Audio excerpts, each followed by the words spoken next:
সম্প্রতি রাজ্যসভার প্রার্থী হিসেবে বিধানসভায় গিয়ে মনোনয়ন জমা দিয়েছেন ওপার বাংলার জনপ্রিয় চিত্রনায়িকা কোয়েল মল্লিক। প্রার্থী হিসেবে এই নতুন পথে যাত্রা শুরু করায় বেশ উচ্ছ্বসিত তিনি।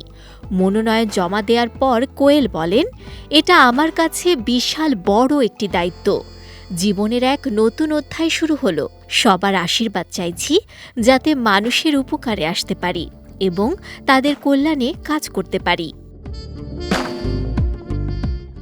কোয়েলের রাজনীতিতে যোগদানের খবরটি ভক্তমহলে যেমন উত্তেজনার সৃষ্টি করেছে, তেমনি ব্যক্তিগত জীবন নিয়ে বিতর্কহীন এই অভিনেত্রীর হঠাৎ রাজনৈতিক আঙিনায় পদার্পণ অনেকেই সহজভাবে নিতে পারেননি। স্বচ্ছ ইমেজের এই তারকাকে রাজনৈতিক মাঠে দেখতে পেয়ে মিশ্র প্রতিক্রিয়া ব্যক্ত করেছেন তার অনুরাগীরা। আর এই ইস্যুতেই এবার মুখ খুলেছেন আরেক অভিনেত্রী শ্রীলেখা মিত্র। এই অভিনেত্রী বলেন, শুনলাম কোয়েল দেশের সেবা করতে চায়, যা নিঃসন্দেহে প্রশংসনীয়। তবে রাজনৈতিক মতাদর্শের ভিন্নতা স্পষ্ট করে শ্রীলেখা যোগ করেন, আমি তৃণমূল কংগ্রেসের সমর্থক নই, তাই মন থেকে তাকে শুভেচ্ছা জানানো আমার পক্ষে কঠিন।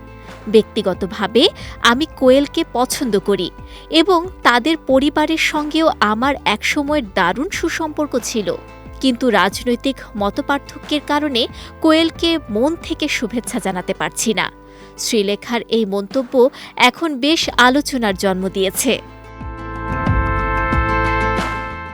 এদিকে কাজের সূত্রে কোয়েলকে সিনেমায় শেষ দেখা গেছে মিতিন মাসির তৃতীয় কিস্তিতে, যা মুক্তি পেয়েছিল ২০২৫ সালের ডিসেম্বর মাসে। এবার দেবের সঙ্গে খাদান 2-তে কাজ করবেন তিনি।